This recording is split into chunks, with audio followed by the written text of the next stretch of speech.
하나님 말씀을 같이 봉독하시겠습니다. 레위기서 19장 1절 8절입니다.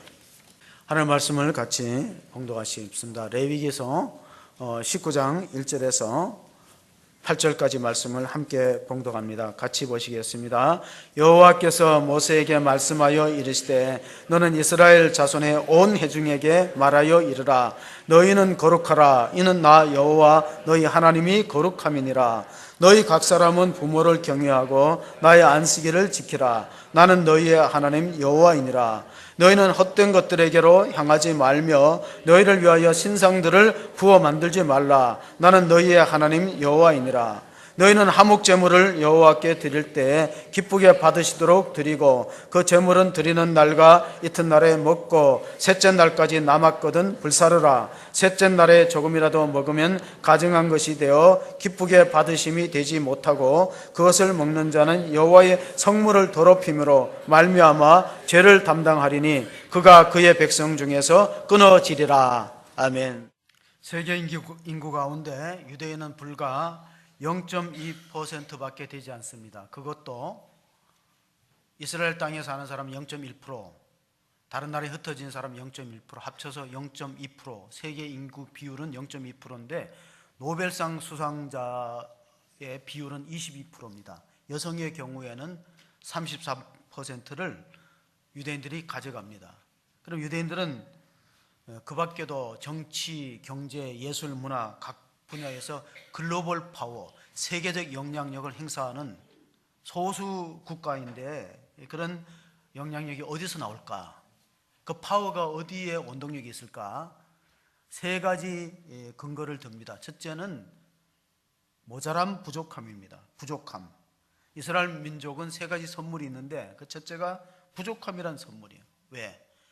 그들은 나라를 잃고 수천 년 떠돌면서 핍박과 학대, 약탈, 순환을 당했기 때문에 살아남기 위해서는 부족한 가운데 살아남으려면 뭐가 있어야 되나 하면 안 빼앗길 것들을 갖고 있어야 돼요. 돈도 빼앗기고 땅도 빼앗기고 다 빼앗기는데 안 빼앗길 게 뭐냐 하면 머릿속에 들어있는 거. 머릿속에 들어있는 거는 뺏어갈 수 없어요. 그래서 유대인들이 원동력 세 가지 중에 첫째는 지식입니다. 지식. 탈무드에 이런 이야기가 나옵니다.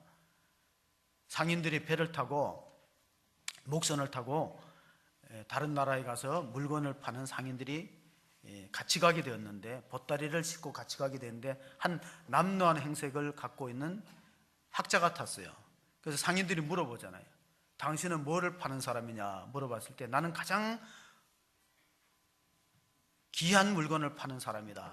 그런데 보니까 별로 팔 게 없는 것 같아. 그래서 그 학자가 잠들었을 때 보따리를 뒤져보니까 가죽 종이, 낡은 가죽 종이에 쓰여진 책만 있고 물건이 보이지 않아요. 그래서 상인들이 비웃었습니다. 저 사람 허풍장이구만. 물건도 우리처럼 좋은 물건도 없으면서 뭐 고귀한 물건을 나는 파는 사람이라 그렇게 자랑할 수 있느냐. 조롱을 했는데 그 배가 풍랑을 만났어요. 파도에서 막 배가 부서질 위기에 있으니까 사람들이 일단 살고 봐야 되니까 모든 갖고 있던 물건들을 바다에 빠뜨리고 어떻게든지 배가 자초되지 않도록 그렇게 애를 써서 풍랑을 만나는 그 배가 결국은 이제 다른 나라에 가까스로 도착하고 목숨은 구했는데 보따리는 다 잃어버렸어요. 모두가. 그래 이 사람들은 망연자실하고 자기네들이 귀하게 여겼던 상품들을 다 바다에 빠뜨리고 나니까 가난할 수밖에 없는데 이 학자는 그 마을에 가서 회당에 가서 랍비로서 가르칩니다. 말씀을 가르치고 지혜를 가르치니까 그 마을 사람들이 그렇게 좋아하고 존경하고 또 돈도 많이 벌게 되는 걸 보면서 상인들이 그제서야 깨달았어요. 당신이 갖고 있는 상품이 가장 귀한 것이다. 지식입니다. 두 번째 유대인들의 저력은 그 지식을 전수하는 겁니다. 배우는 거예요. 세 번째 유대인들이 갖고 있는 성장의 원동력은 지식을 전수하는 것과 그것을 기록한 책이라고 했어요. 그래서 유대인을 가리켜서 책의 민족이라고 부릅니다. 성경도 유대인들의 손에 의해서 기록이 되었어요. 책의 민족이에요. 기독교를 가리켜서 책의 종교라고 합니다. 기독교는 성경 66권을 생명의 말씀이라고 간직하고 있지 않습니까? 그래서 유대 민족은 아이들이 길을 가다가 지폐를 줍고 책이 땅에 떨어져 있는데 돈을 주면 야단을 칩니다. 너는 돈과 책이 떨어져 있으면 책을 먼저 주어야 된다. 이게 유대 민족이다. 옷을 팔아 책을 사라는 속담이 유대인들한테 있어요. 우리는 책 팔아서 옷 산다면은 거기는 옷을 팔아서 책을 사야 돼. 그래서 유대인들은 고서방이 없어요. 헌책방이에요. 안산에도 헌책방이 생겼어요. 알라딘이라는 고서적이 생겨가지고 중고 서적을 팔고 있는데, 어떤 사람이 유대인이냐? 유대인들은 아버지가 유대인 혈통이면 인정을 안 해요. 어머니가 유대인이래야 돼. 쭈이시 맘이라고 불러요. 어머니 유대인을 가리켜서 쭈이시 맘이라고 불러요. 유대인 어머니라는 뜻이. 그러니까 이렇게 보면 됩니다. 유대인은 유대인의 피를 이어받은 사람의 공동체가 아니에요. 유대인은 다민족이에요. 거긴 흑인도 있고 백인도 있고 항인도 있고 다 있어요. 다민족인데 유대 교육을 전수받은 사람을 가리켜서 유대인이라는 거예요. 어머니로부터 신앙을 물려받은. 그래서 우리가 잘 아는 것처럼 우리는 45년도에 2차 세계대전 후에 나라를 되찾고 독립국가가 됐는데 3년 후에 1948년도에 이스라엘 독립합니다. 영국으로부터. 그래서 그 독립하는 운동을 시오니즘이라고 불러요. 시온으로 돌아가자. 근데 놀라운 거는 그들이 2000년 가까이 나라를 잃고 떠돌고 세계 각국에서 디아스포라로 살아왔는데 이스라엘 국기가 다윗의 별이 들어있습니다. 국기를 딱 꼽으니까 결집되는데 70개국에서 몰려들었어요. 70국에 흩어졌던 이스라엘 민족들이 몰려들었는데 놀라운 것은 공통점이 있어요. 안식일을 지키고 가정예배를 드리고 회당에 모여서 하나님 예배드리는 이 모든 것들이, 종교의식들이 놀라울 만큼 일치점을 발견했어요. 그래서 도민이라는 학자는 이렇게 말합니다. 이스라엘이 안식일을 지킨 게 아니라 안식일이 이스라엘을 지켜줬다. 오늘 우리가 주일을 지키는 것이 아니라 주일이 우리를 지키는 것을 믿으시기 바랍니다. 우리 신앙을 지키고 가정을 지키고 자녀를 지키는 원동력이 거기서 나오는 것입니다. 출애굽기를 보면은 모세가 40년 동안 이집트의 바로 공주 밑에서 애굽의 학문을 다 익혔는데 어머니 요게벳이 젖될 동안 가르쳤던 한 2, 3년의 교육을 능가하지 못해요. 결국은 그는 유대인으로 돌아섭니다. 나는 애굽의 부귀영화 다 필요 없다. 나는 하나님의 백성과 함께 고난당하는 것을 애굽의 모든 쾌락과 부귀영화보다 더 낫게 여긴다. 그 가치관을 누가 심어줬어요? 그 어머니 요게벳이 너는 하나님의 백성이야. 넌 절대 하나님의 백성을 잊어서는 안 돼. 가르쳤던 것입니다. 역사학자 아놀드 토인비를 기억하실 것입니다. 역사의 연구라는 방대한 저서를 썼는데 역사를 정의하기를 도전과 응전의 결과라고 했어요. 그러니까 도전이 강할 때 거기에 맞서서 굴하지 않고 그런 여러 가지 열악한 환경을 이겨내면은 강한 민족이 되는 것입니다. 그 아놀드 토인비가 역사의 연구에서 쓴 예화 가운데 이런 게 있어요. 런던 사람들이 청어를 그렇게 좋아해요. 청어. 근데 청어를 북해도에서 잡아가지고 이 횟집에 닿으면 다 죽습니다. 수조에서. 운반하는 도중에 다 죽어요. 근데 한 수산업자는 안 죽여. 그러니까 돈을 많이 벌죠. 여러분, 살아있는 생선하고 죽어있는 생선은 가치가 엄청나게 차이가 나요. 죽은 건 싸고 살아있는 건 비싸요. 그래서 우리나라도 광어나 우럭을 일본에다가 많이 수출합니다. 그럼 가면 다 죽어요. 근데 안 죽는 방법이 있어요. 광어나 우럭에 뱀장어 집어넣으면 안 죽어요. 그러니까 뱀장어가 한두 마리 먹죠. 청어를 런던까지 수조에 옮길 때 메기를 집어넣는다고 합니다. 아놀드 토인비의 이론에 의하면 메기를 집어넣으면 메기가 잡아먹어요. 근데 잡아먹어봐야 청어 한두 마리밖에 못 먹고 나머지는 안 죽으려고 안 잡히려고 돌아다니다가 살아있는 거예요. 그게 도전과 응전을 설명하는 거예요. 우리한테 많은 시련과 어려움이 있죠. 그러니까 신앙생활도 언제 잘했냐면요, 핍박이 있을 때 잘했어요. 생각해 보세요. 초대교회 300년 동안 엄청나게 예수 믿는 사람 고문하고 감옥에 가두고 십자가에 못 박고 화형시키고 그럴 때 신앙이 살아있었어요. 지금은 그런 사람 없잖아요. 그러니까 신앙이 다 약해지는 거예요. 약해져요. 아니라고 조그만 일에 상처받고 시험 들어요. 그러니까 우리 신앙을 한번 점검해 보잖아요. 뭐가 신앙이에요?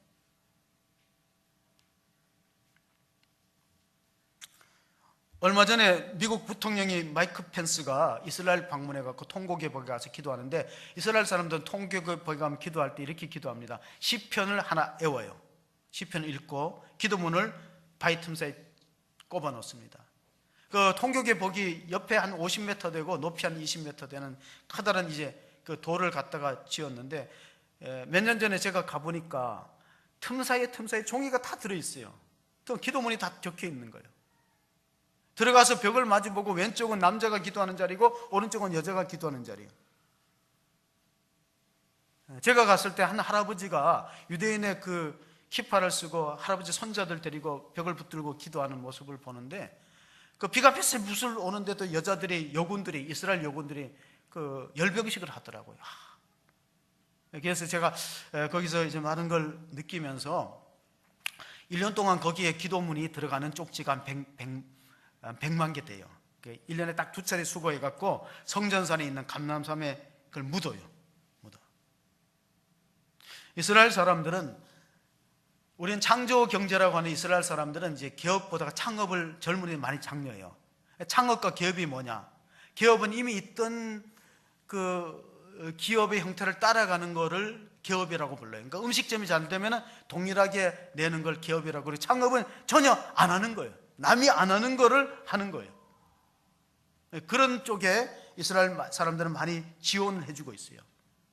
10년 전에 2008년도에 세계적인 미래학자 엘빈 토플러가 왔어요. 제3의 물결을 썼던. 그 한국의 교육을 보면 이렇게 말했어요. 한국 사람들은, 학생들은 15시간 공부한다. 그런데 자기가 봤을 때는 미래에 필요하지 않는 지식과 미래에 존재하지 않는 직업을 위해서 애쓰고 있다. 그게 2008년도에 엘빈 토플러가 와서 한 얘기였어요. 자, 우리가 공부를 하루 15시간 하는데 미래에 필요하지 않는 지식, 미래에 존재하지 않는 직업을 위해서 애쓰고 있다는 거예요. 20년 후에 우리가 현재 직업 가운데 50%는 소멸된대요. 20년 후에. 그러니까 AI 인공지능 시대, 또 제4차 산업 시대에는 많은 그 직업들이 없어져요. 제가 어디 가서 그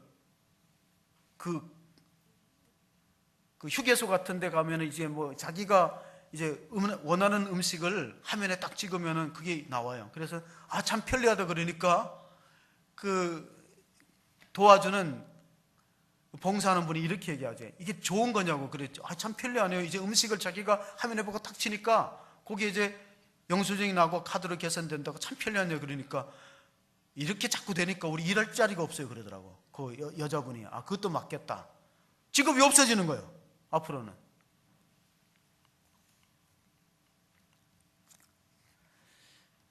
미국에서 가장 그 훌륭한 알려진 투자가가 워렌 버핏입니다. 워렌 버핏이 한 번에 경매 사이트 이걸 냈어요. 나하고 정신 같이 하는 사람한테는 투자 노하우를 알려주겠다. 그리고 사업적인 것에 대해서 질문하면 내가 성실하게 답변하겠다. 인터넷 사이트 경매인데 그게 얼마에 낙찰됐냐면은 40억이 넘어요.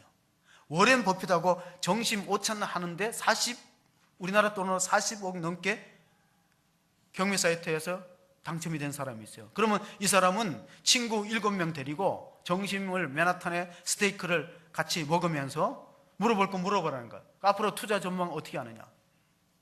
자, 워렌 버핏이 이렇게 말했어요. 이스라엘에게 폭탄이 투하되면 투자를 하라 그랬어요. 이스라엘에 폭탄이 투하되면 전쟁이 일어나는 건데 전쟁이 일어나면 투자를 금해야 되지 아니라는 거예요. 이스라엘의 모든 회사나 기업은 지하 벙커에서 회사를 다 돌릴 수 있는 시스템이 돼 있어요. 그리고 지금 8시간 일하는데 전쟁이 일어나면 배를 16시간 일해서 조금 더 제품 생산에 하자가 없다는 거예요.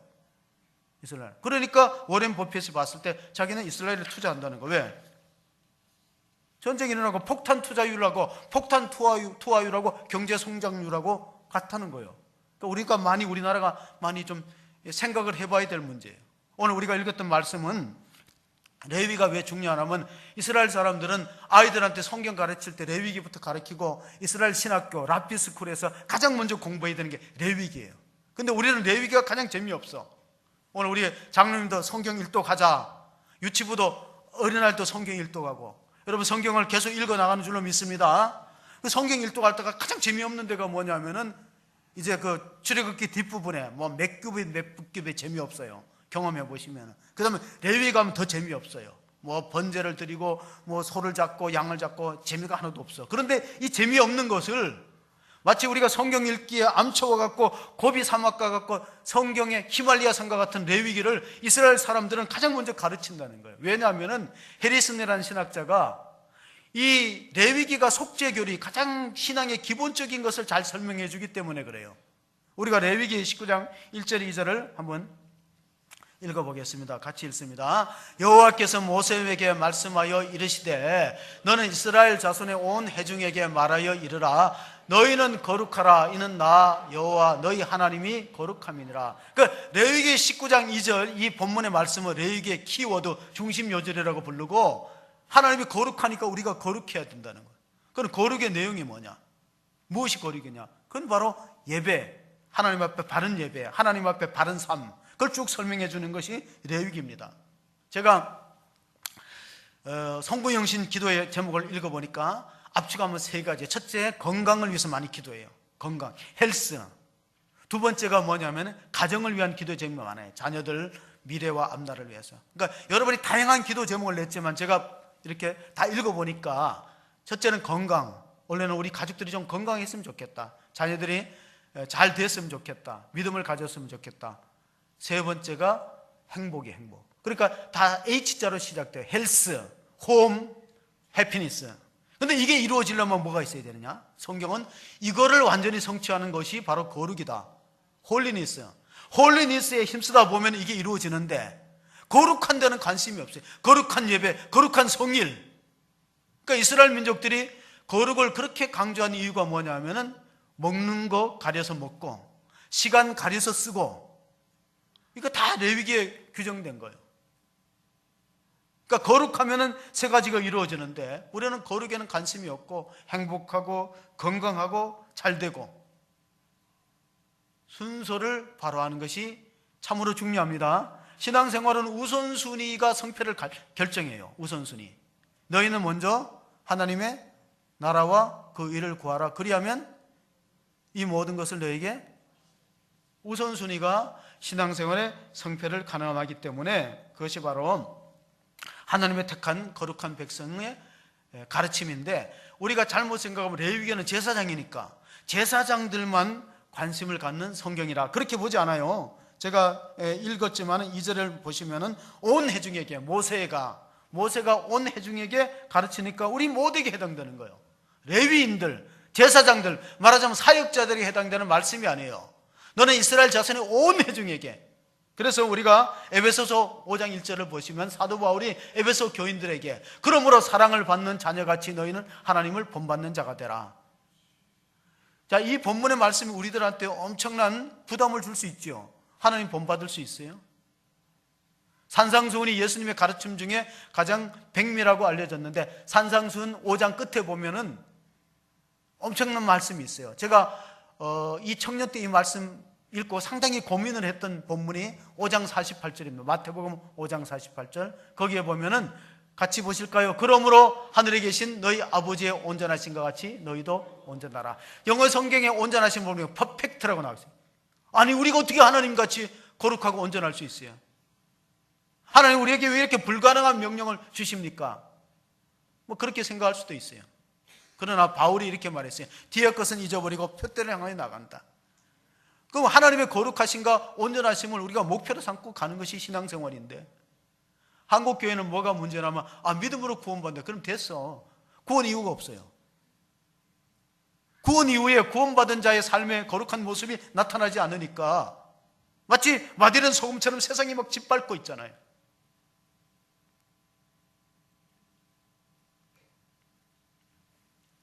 계속해서 레위기 19장 3절 4절 거룩에 대한 내용을 읽어보겠습니다. 너희 각 사람은 부모를 경외하고 나의 안식일을 지키라. 나는 너희의 하나님 여호와이니라. 너희는 헛된 것들에게로 행하지 말며 너희를 위하여 신상들을 부어 만들지 말라. 나는 너희의 하나님 여호와이니라.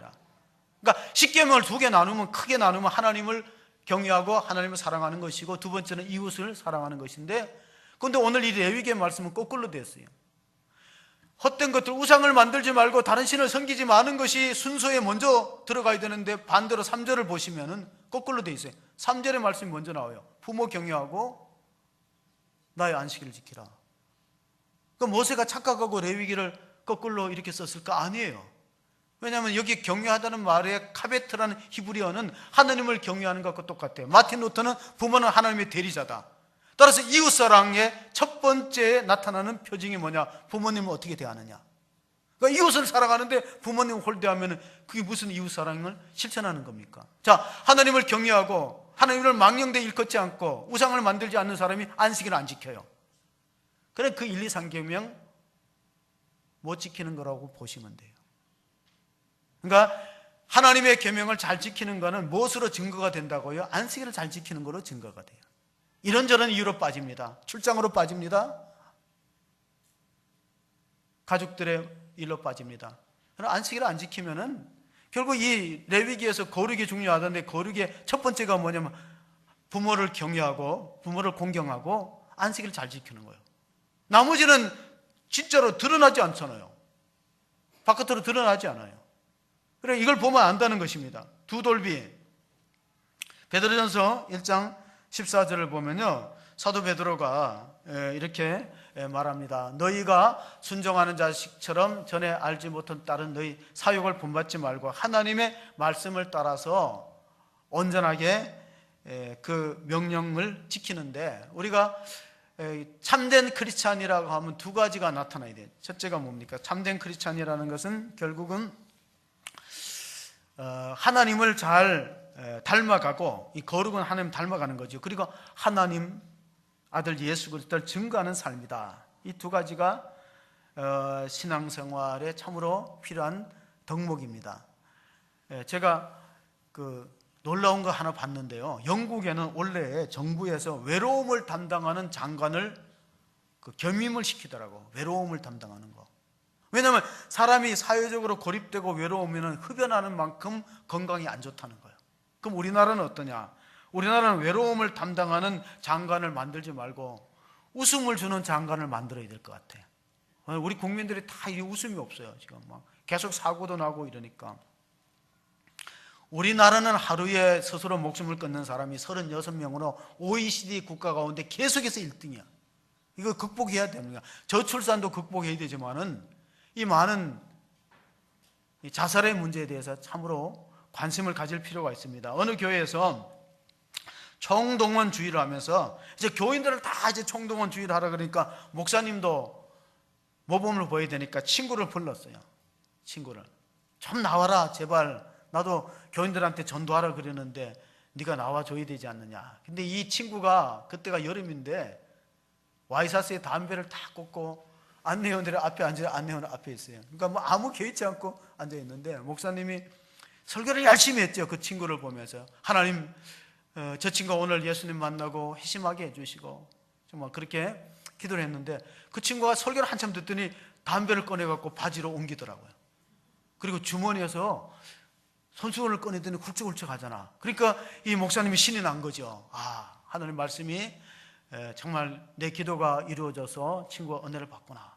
그래서 예배를 잘 마치고 이제 교인들이 다 나가는데 그 친구가 의자에 안 떠나고 계속 앉아 있어요. 가서 왜 안 가냐 그러니까 내가 참 고맙다고, 내가 오늘 은혜를 받고, 그런데 보답을 해야지 그냥 갈 수 있냐고. 그리고 네가 어떻게 보답을 하냐 그러니까 너희 교회가 목사님이 한 몇 명 되냐. 그래서 우리는 전도사님들까지 다 하면 사역자가 50명, 그러니까 대형 교회예요. 큰 교회 50명쯤 되니까 다 불러줄 수 있냐. 그래서 왜 부르냐니까 다 불러갖고 좀 모이라고 좀 지시를 하라는 거예요. 왜 그러니까 내가 이렇게 은혜를 받았으니까 오늘 내가 오후에 한 잔 쏠게 그랬더니. 그러니까 이게 사고방식이 하루에 안 바뀌는 거예요. 라이프 스타일이. 은혜를 받은 건 맞지만 세상적인 방법으로 해결을 하려고 합니다. 제가 2월 달에 그 추천도서로 내놓은 이병욱 박사 암을 선님처럼 대하라는 그 책이 출판되면서 KBS에서 그 불렀대요. 아침마당에 나오라고. 그런데 아침마당에 그 출연하는데 PD하고 작가가 미리 만나가지고 원장님은 교회 장로님이시고 필리핀 선교도 하고 잘 아는데, 독실한 크리스찬을 아는데, 이게 KBS가 공영방송이니까 여러 시청자가 있는데 절대 그 방송 중에 하나님, 예수님, 선교, 전도, 복음 이런 거 좀 빼라고 당부를 하더래요. 이게 공영방송이고 여러 사람이 시청하니까 그렇게 하라. 그래서 이 이병욱 박사 고민이 됐더래요. 자기는 수술만 할 뿐이지 고치는 분은 하나님인데, 근데 하나님 이런 얘기 하지 말고 아침마당에 나와서 이 강의를 해달라니까 얼마나 부담이. 하나님 기도했어요. 하나님 지혜 주시옵소서. 어떻게 하면 좋겠습니까? 그래서 그런 이제 그 기독교 용어를 안 쓰고도 사람들이 하나님을 느끼게끔 이렇게 일어났던 일들, 치유되었던 거, 기도 응답으로 병 고친 것들을 다 하고 나니까 어떤 분이 방송국에다 편지를 보냈는데, 시어머니가 그 며느리가 교회 나간다고 15년 동안 박해를 했대. 근데 그 아침마당 그 시청하다가 성령의 역사로 깨닫고 그 시어머니가 회개하고 자기도 교회를 나가고 또 며느리 신앙 더 이상 박해하지 않았다. 그런 이제 편지를 받고, 이게 참 하나님이 기도 응답을 해주셨다. 그리고 이 방송의 힘이 얼마나 크냐면 그 뒤에는 SBS에서 오라 그랬는데 그 SBS의 PD는요 이상하게 그냥 기독교적인 용어를 다 써도 좋으니까 1시간 줄 테니까 하라 그러는 거예요.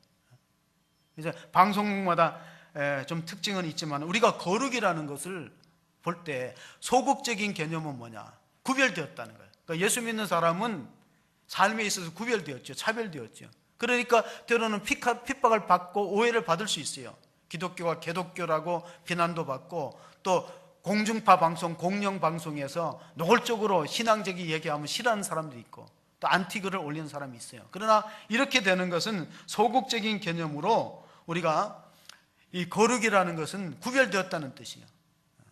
히브리어로 케도시라는 것은 구별되었다는 뜻인데, 그건 소극적인 의미고 적극적인 의미는 뭐냐? 그러면 구별된 다음에 무엇을 위해서 쓰느냐, 이게 더 중요합니다.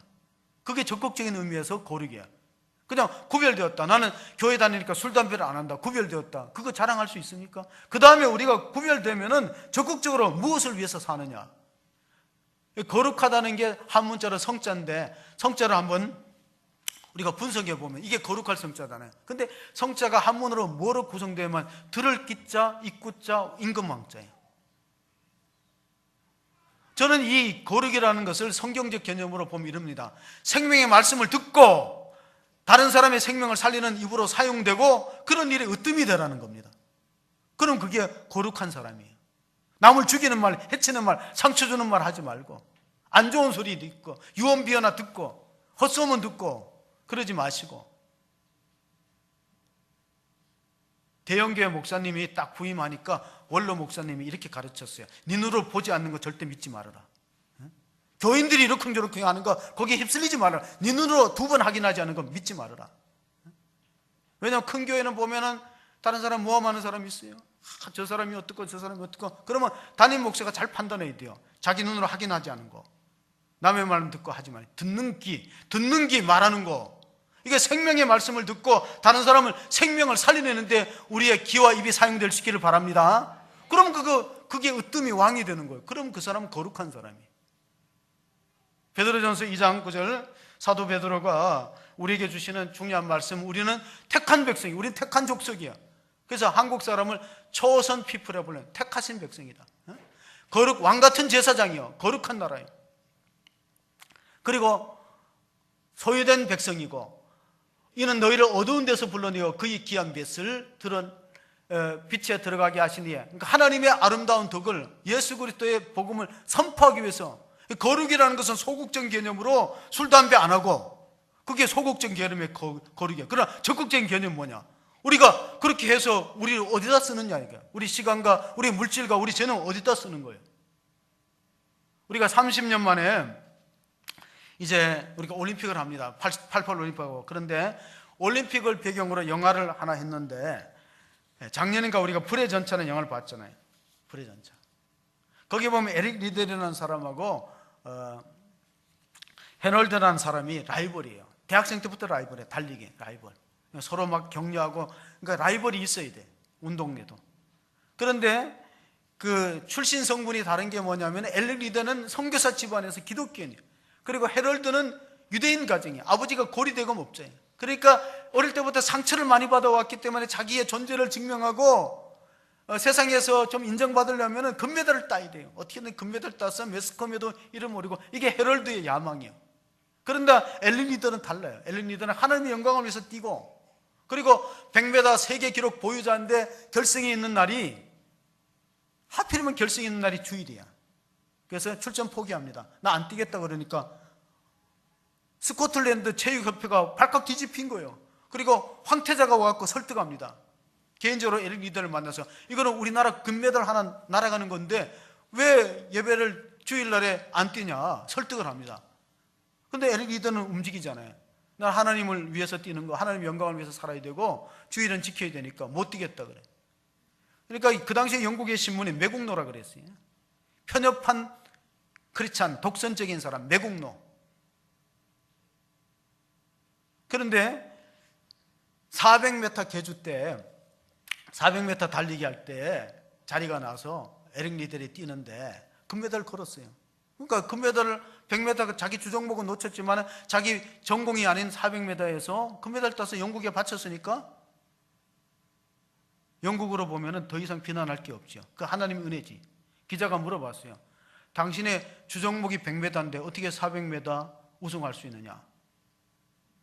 유명한 말이었어요. 200m는 내 힘으로 뛰고 나머지 200m는 하나님이 주시는 힘으로 뛰었습니다. 이게 기적이죠. 그리고 나서 달리기 선수 그만두고 중국의 선교사로 가서 옥중에서 체험을 마쳤어요. 살아가는 목적이 달라요. 뛰는 목적도 다르고 살아가는 목적이 달라요. 거룩이 뭐냐?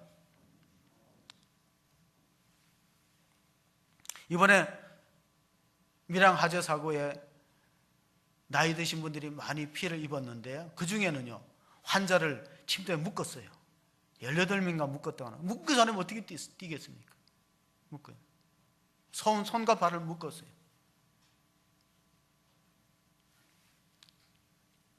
세종병원에서. 요즘 우리가 대통령은 뭐 직접 보고 또 TV로도 보지만 옛날에는 왕을 직접 못 봅니다. 그 어느 마을에 왕이 행차한다는 소문이 있으니까 중풍 걸린 어머니가 아들한테, 얘 나 임금님 얼굴 한번, 용안이라 그러는 임금님 얼굴 한번 보는 게 소원이다. 그러니까 이 아들이 중풍 걸린 엄마를 업고 70리를 가서 임금님 아련시켰어요. 그 임금이 그 소식을 신하를 통해서 들었어요. 아, 이런 효자가 있느냐, 상을 내리라, 하사하라 그래서 상을 내렸어요. 그랬더니 옆에 마을에 이제 임금이 갈 때 그 소문을 들었던 그 마을에 못된 사람이 자기 어머니를 강제로 들쳐업어요. 자기도 상 받으려고. 어머니 가기 싫다는 어머니를 업히라고 막 해갖고 강제로 해갖고 임금이 보는 데서 어머니를 업고. 그러니까 신하들이 알았어요. 아유, 저기도 효자가 있네. 그러니까 아니요, 저 동네 불효자입니다. 아, 못된 사람입니다. 저 상 받으려고 저러는데 아, 나쁜 사람이라. 그러니까 임금이 웃으면서 이렇게 말했어요. 효도는 흉내를 내는 것도 귀하다 그랬어요. 뭐라고요? 효도는 흉내만 내도 귀한 거예요. 상주라 그랬어요, 임금이. 왜냐하면 효도는 감사하는 마음에서 우러나와야 되겠죠, 원래는. 근데 우리가 지금 과거에는 동방예의지국인데 지금은 동방무례지국으로 바뀌었어요. 동방 무슨 지국? 무례지국. 아주 감사가 없어요. 아이들도, 효도하는 아이들이 점점 없어지고, 뭐 보험 들어놓고 친구 시켜서 엄마 죽인 사건이 있어요.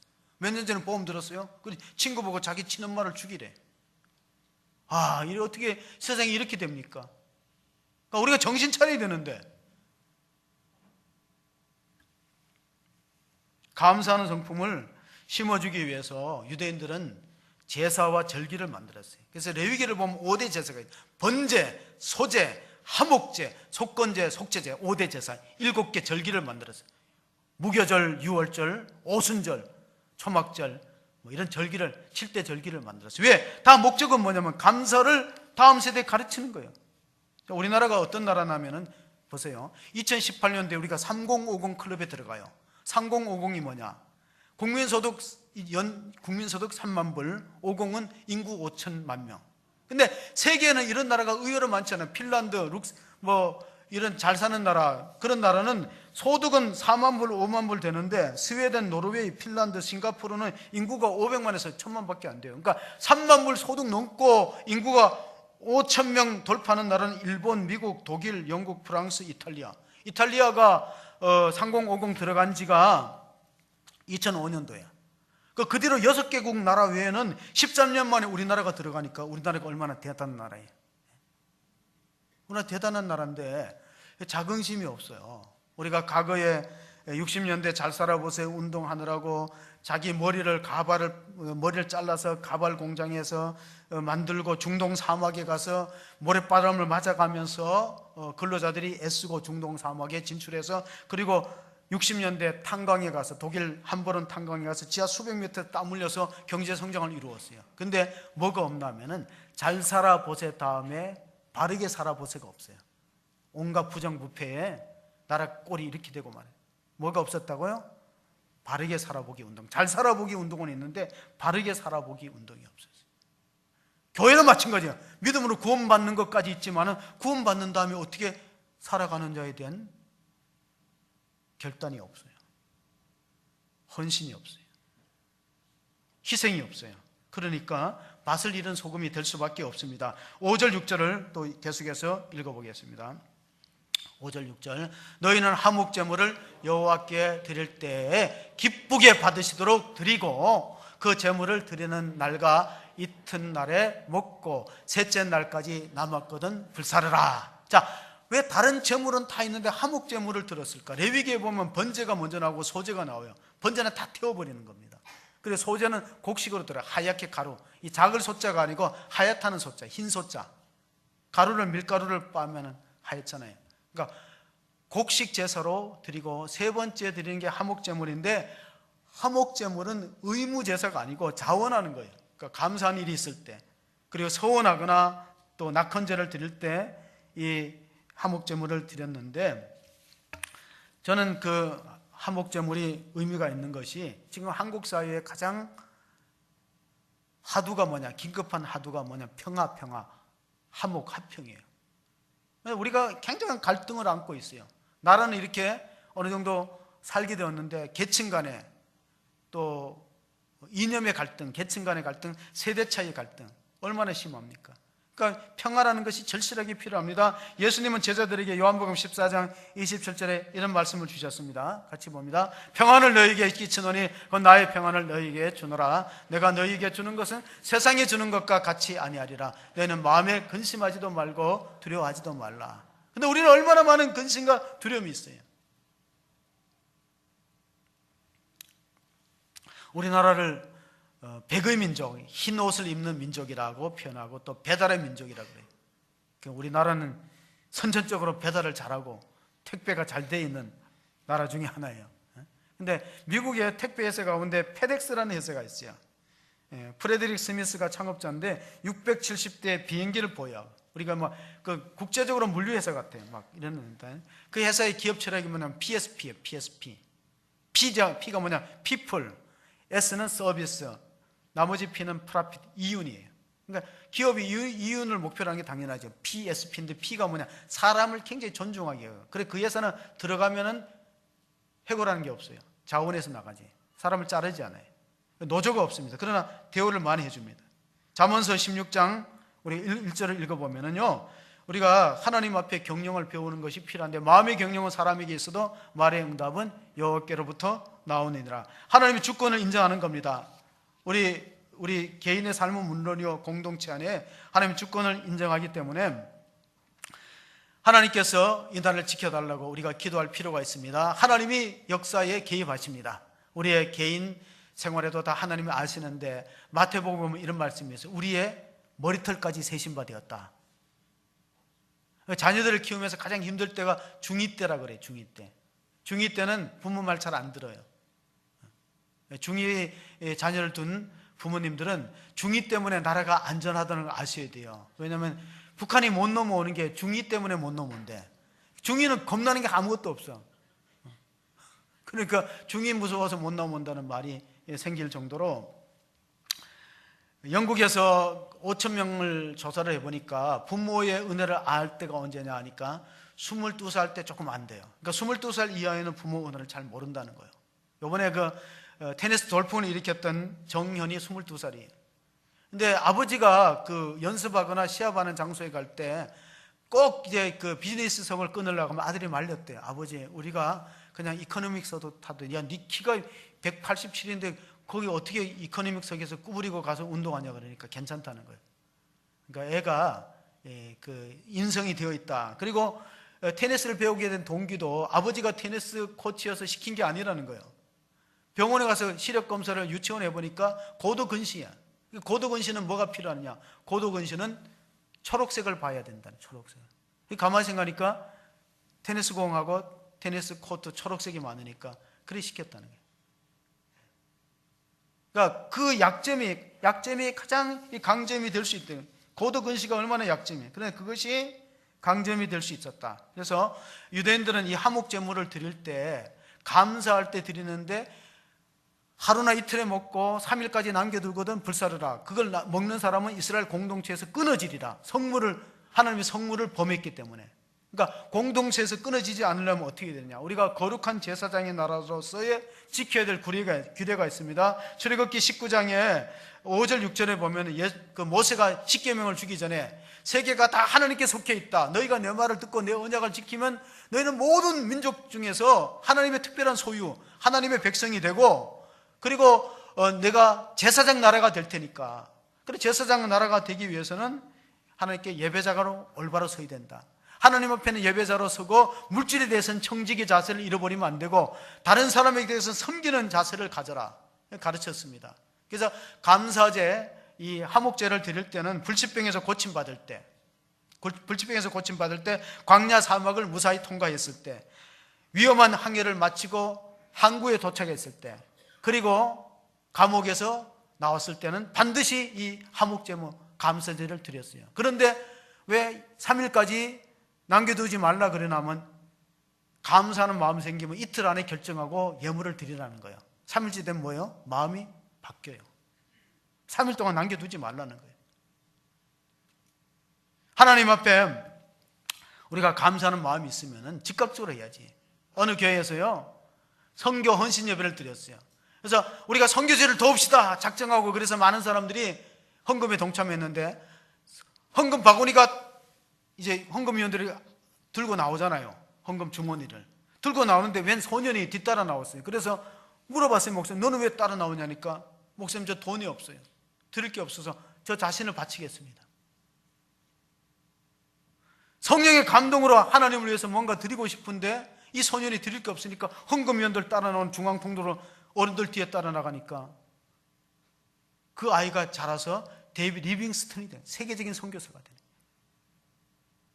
제가 성우영신 예배 때 이렇게 말했어요. 원래 아프지 말고 병원에 가져갈 돈을 어디다가 드리라고? 선교비로 드리세요. 좀 자녀들 이름으로 선교 헌금에 동참하는 결단이 있기를 바랍니다. 그러면 우리가 하나님께서 우리에게 화평함을 주는데 세 가지 부분에서 화평을 주면, 첫째, 우리가 하나님과 화목하게 돼요. 이제 로마서 5장 1절을 세 군데에서 평화가 이루어진, 거룩함이, 화평함을 우리가 추구하는데, 로마서 5장 1절에 보면 하나님과의 평화가 이루어집니다. 그러므로 우리가 믿음으로 의롭다 하심을 받았으니 우리 주 예수 그리스도로 말미암아 하나님과 화평을 이루는, 첫 번째 평화를 이루는 것은 하나님과의 용서받고 제사함을 얻는 화평이 이루어져야 돼요. 두 번째는 뭐냐? 그건 바로 우리가 빌립보서 4장 6절처럼 우리 마음의 평강이 있어야 돼. 아무것도 염려하지 말고 두려워하지 말고 다만 모든 일에 기도와 간구로 너희 구할 것을 감사함으로 하나님께 아뢰라. 7절 같이 읽습니다. 그리하면 모든 지각에 뛰어난 하나님의 평강이 그리스도 예수 안에서 너희 마음과 생각을 지키시리라. 하나님이 주시는 평화는 세상 주는 것과 같지 않아요. 환경이 어려워도 평안을 유지할 수 있습니다. 그리고 나머지는, 세 번째, 우리가 화평을 누려야 될 화목제물이 될 대상은 이웃이에요. 히브리서 보시면 12장 14절에 같이 봅니다. 모든 사람과 더불어 화평함과 거룩함을 따르라. 이것이 없이는 아무도 주를 보지 못하리라.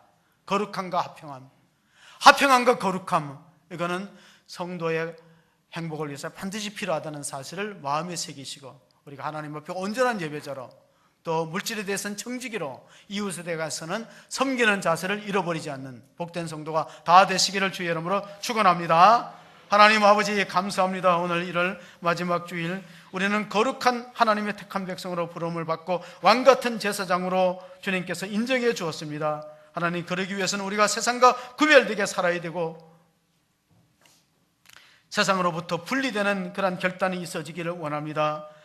마음의 경영은 사람에게 있어도 말의 응답은 여호와께로 말미암다고 했으니 하나님의 주권을 우리 가정과 우리 일터와 교회가 인정하게 하여 주시옵소서. 하나님, 우리를 사용하여 주시고 하나님의 거룩한 도구로 써 주시옵소서. 그래서 부모를 경외하여 이웃사랑의 모범을 보이게 하시고 안식일을 거룩하게 지품으로 하나님 앞에 말씀에 순종하는 주의 백성들 다 되게 축복하여 주시옵소서. 하나님, 감사한 일이 있을 때, 또 서원하는 기도의 제목이 있을 때 하나님 이 병을 고쳐주시면 내가 하나님 앞에 결단하고 헌신하겠다는 서원의 제목이 있을 때, 또 낙헌제로서 하나님 앞에 영광을 돌릴 수 있는 우리 모두가 될 수 있도록 축복하여 주시기를 원하옵고 우리 구주 예수 그리스도의 이름으로 기도하옵나이다. 아멘.